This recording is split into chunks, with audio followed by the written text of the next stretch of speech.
In this lesson, you are going to learn how to create histogram for frequency and relative frequency. Last class or last lesson, you have learned how to create those two tables. Using that, we'll see how to create histogram. Key concept. We use a visual tool called the histogram to analyze the shape of the distribution of the data.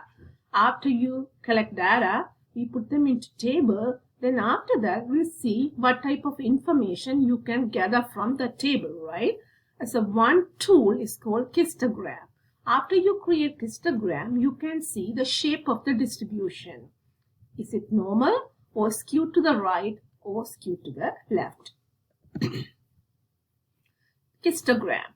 A graph consisting of bars of equal width drawn adjacent of each other without gap. That's the most important part when it comes to histogram. When you compare the bar graph and the histogram, you see when it comes to histogram, you see there's no gap in between two bars. The horizontal scale represents the classes of quantitative data values and the vertical scale represents the frequencies. That's another thing you have to know. The height of the bars correspond to the frequency table. In your frequency table, there are two columns. So first column is the horizontal axis and the second column is called frequency, go under vertical axis. For example, so you can see we have created this table already. You can see classes for the pulse rate. We can have a frequency for that. Before you create your histogram, we have learned how to calculate the boundary values. You can see in this table how to find out the boundary values. The boundary values mean you can see upper class limit and the next lower class limit. What happening in between that? Another way of saying the mid value of 69 and 70 or 79 and 80 and so on. So that is called boundary values. In order to that, you can see here 59.5 and after that 129.5.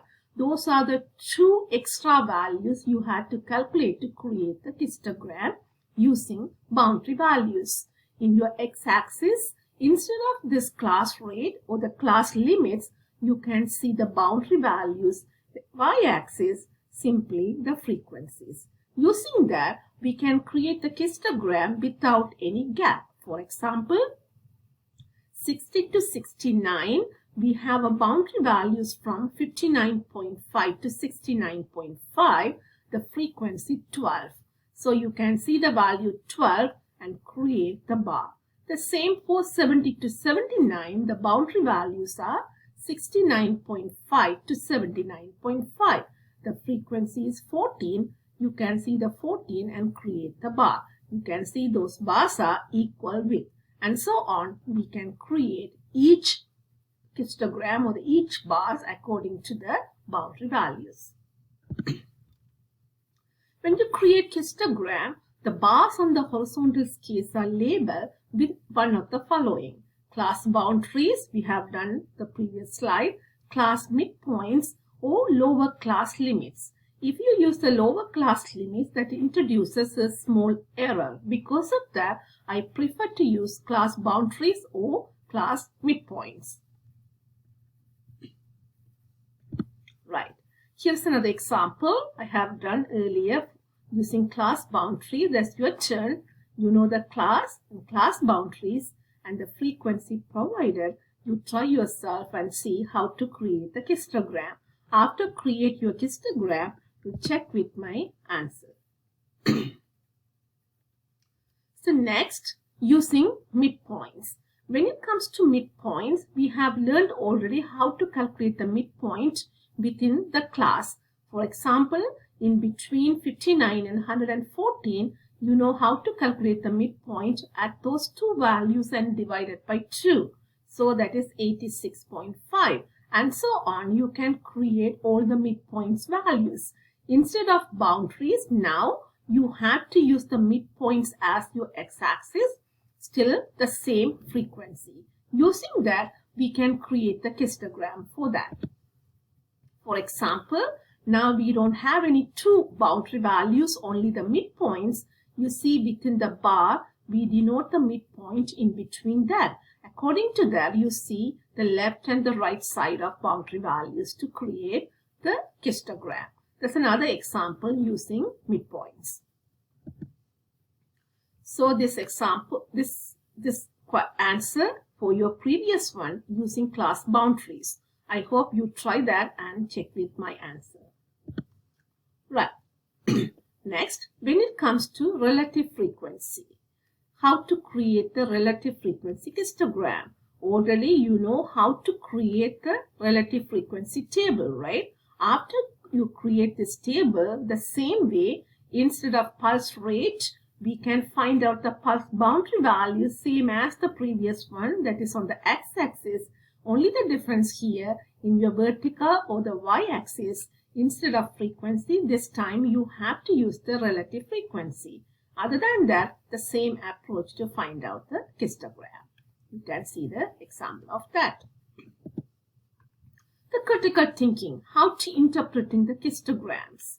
Objective is not simply to construct a histogram, but rather to understand something about the data.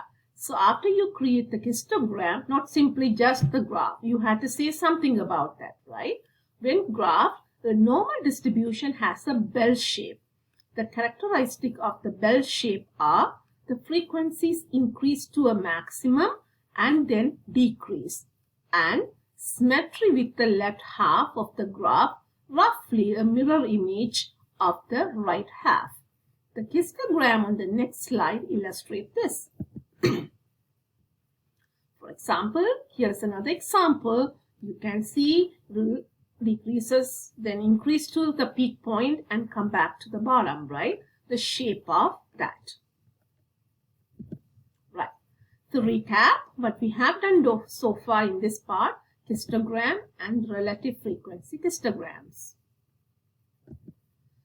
Next, key concept. In this section, discuss other types of stats graphs.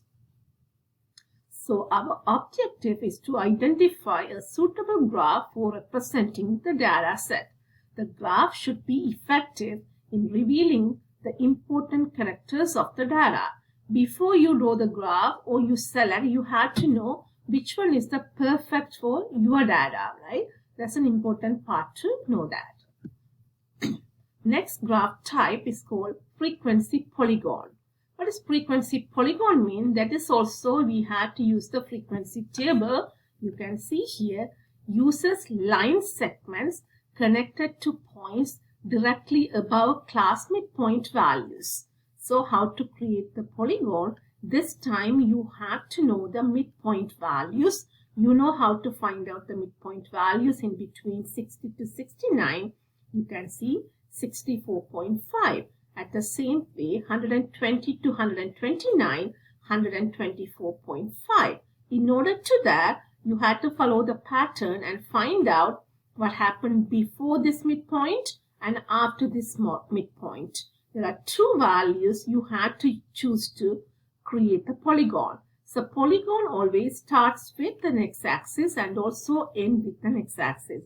That's the reason we don't have those midpoints. We had to create two more extra midpoints to create the frequency polygon. So next example of frequency polygon, you can see that. Next, relative frequency polygon.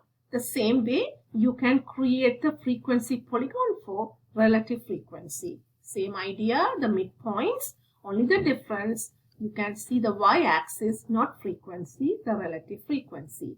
Other than that, you can compare two different things.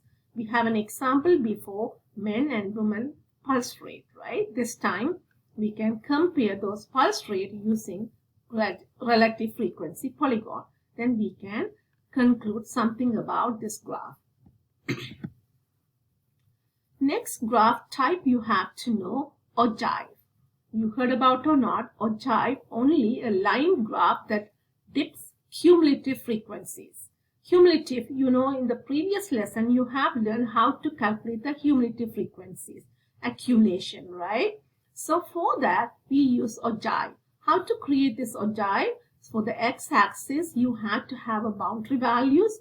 On the y-axis, the cumulative frequency. Cumulative means on the total of 40, right? In the previous example, number of data or the total frequency is 40. You have to have up to 40. Then you add up all the values, the last value equal to 40.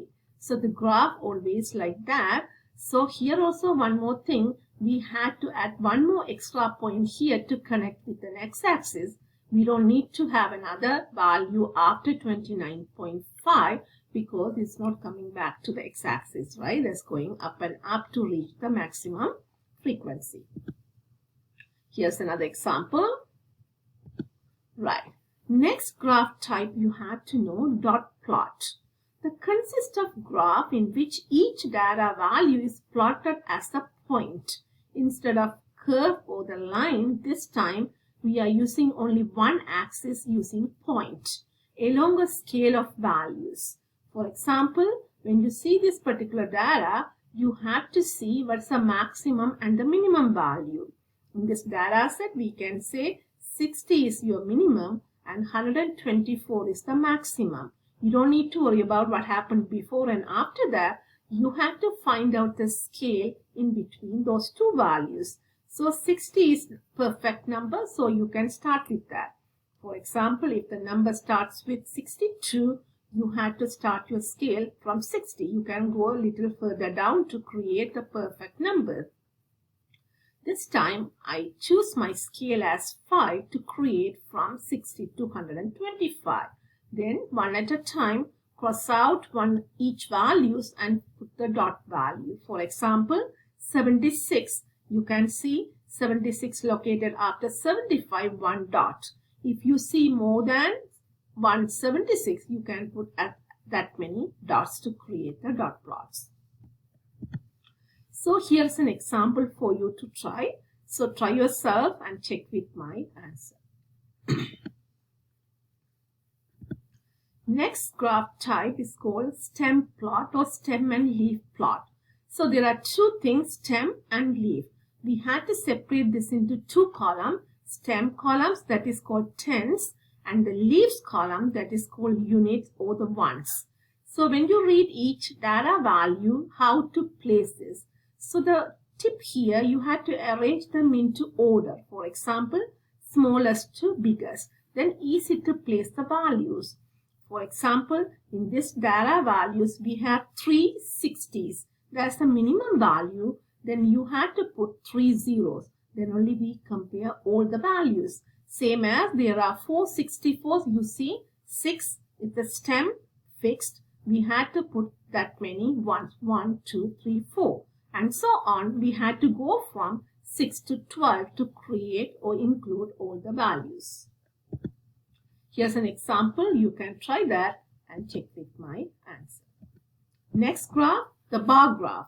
Everyone know that. If we want to compare more than two things or two things, we can use the bar graph to compare. For example, if we want to compare male and female salaries for different years, you can see the graph type looks like this. Next, Pareto chart. Pareto chart means similar to the histogram or the bar graph. Only the difference you can see, you have to arrange them into descending order.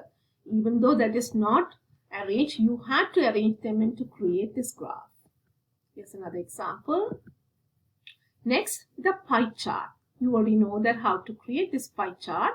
So just I want to show that. An example. Next, scatter plot. The scatter plot means this is only we can use for discrete variables. There's no connection in between those two dots. Just you have to read the values and the dots and create this scatter plot. So example. Right. So that's all about today. We'll see in the next lesson. Thank you.